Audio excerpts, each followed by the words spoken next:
Hey guys, Nikki from Blue Moose Barbecue here. Today we're taking a look at the new Ryder DXL.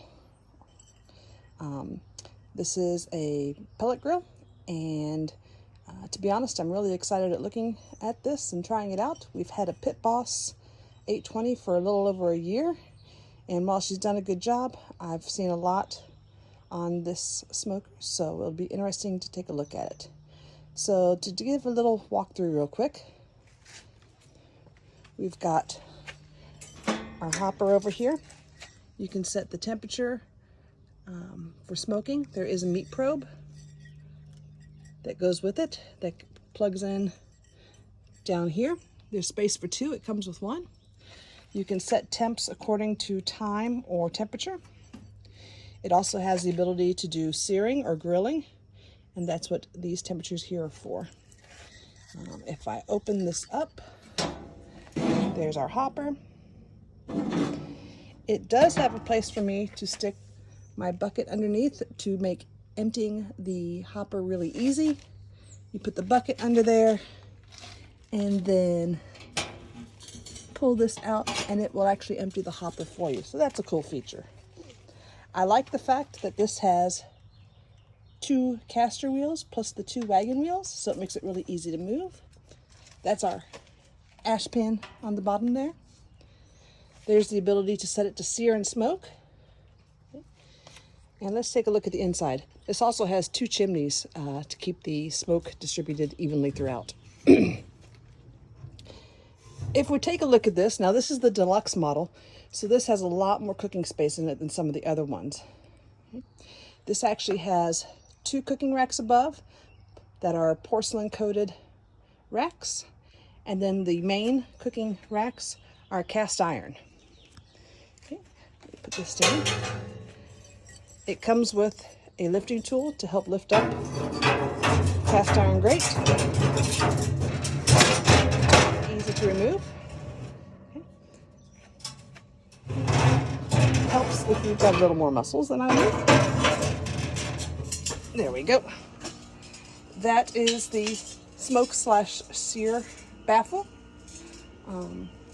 Underneath that is the hopper for, or not the hopper, the firebox for cooking. Okay. The racks inside, as you can see, are adjustable in height. It also has rib racks and drumstick pepper racks available that we'll be getting in. The nice thing is also is where this grate goes, there's also a griddle or a deep dish pan so that you can cook on it as well. This did also come with a grease pan or a grease bucket so that we can also drip and clean our drippings out really easy. I'm getting ready to spray her with some high temp oil and get her seasoned up, and we will try smoking some pork chops on her a little later tonight. All right, so I've already gone through and made sure that she's working okay.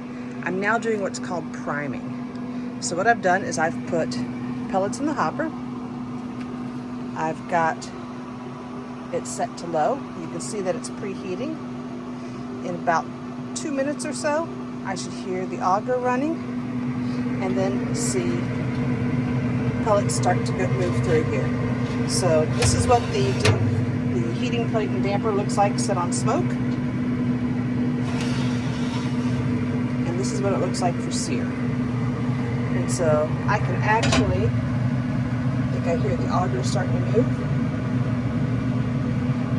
And we should see pellets coming out here soon. Now it moves pretty slow. It's not a fast auger, it's on low. So we'll come back and check it in a little bit when we start to see the auger or the pellets come out of the auger tube. Okay, so if you can see, the auger is running and it's getting ready to put pellets into the firebox. There she goes. Those will ignite here shortly. This is now what's called primed, and it is ready to go. All right, so now that she's primed, I've gone ahead and put her back on the low setting here. I've sprayed all my internal cast iron plates and porcelain coated grates, as well as the inside of the grill with the canola oil.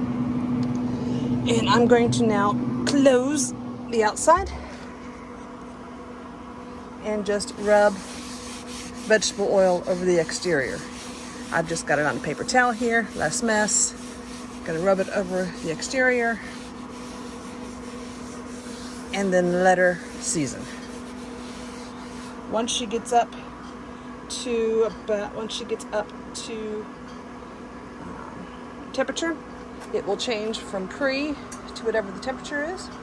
We'll turn it down to about 200 to 225 and let her smoke for about 30 minutes to get her well seasoned.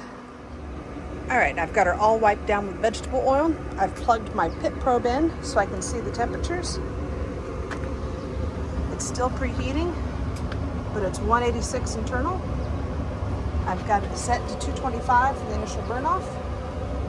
And you can see she's smoking pretty good right now. It is set to the smoke setting. And if I open her up, you can see the hot firebox in there. And I've just got the probe hanging in there for temperatures. The one recommendation I would say is make sure you get a grip plate or a grill plate clip so that you've got somewhere to put your probe. That's a little better. We're gonna let this run for about 30 minutes and shut her down then. So one thing I've noticed on here is the temperature. So it is displaying in Fahrenheit.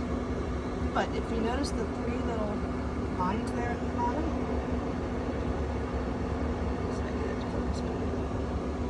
that is the ambient air temperature inside the grill. If I unplug the probe, it still shows the ambient temperature inside the smoker. So the Oklahoma Joe comes with the ambient air temperature in here already.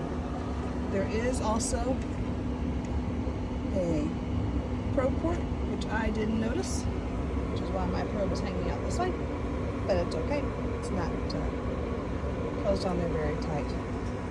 So I've got it set to 225, and she's running around 224 inside, so that's not a bad thing.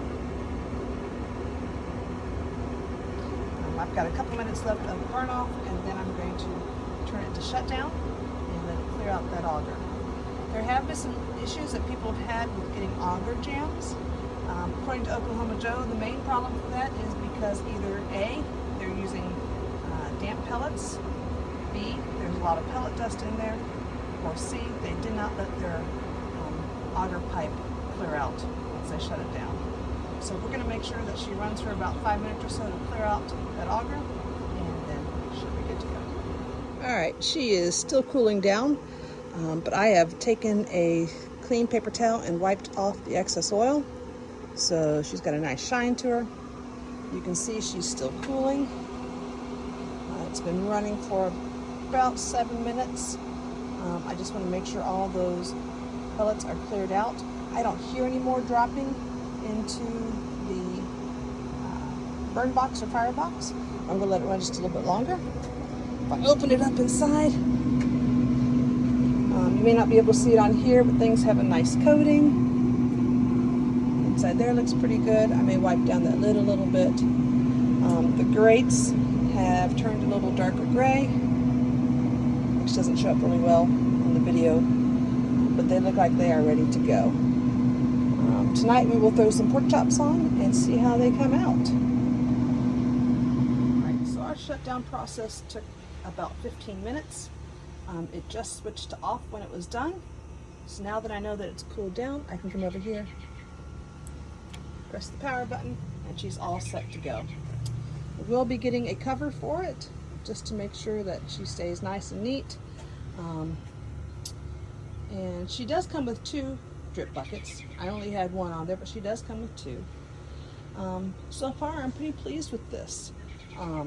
I think we can ignore the comment I made about getting the grill clip unless you really want one, but since it already has the ambient temperature sensor inside, I don't think you need it. So the probe setting there is just for the internal meat temperature, so which would be nice. She seems like she's in pretty fair condition. I'm looking forward to cooking on her tonight and seeing how she does.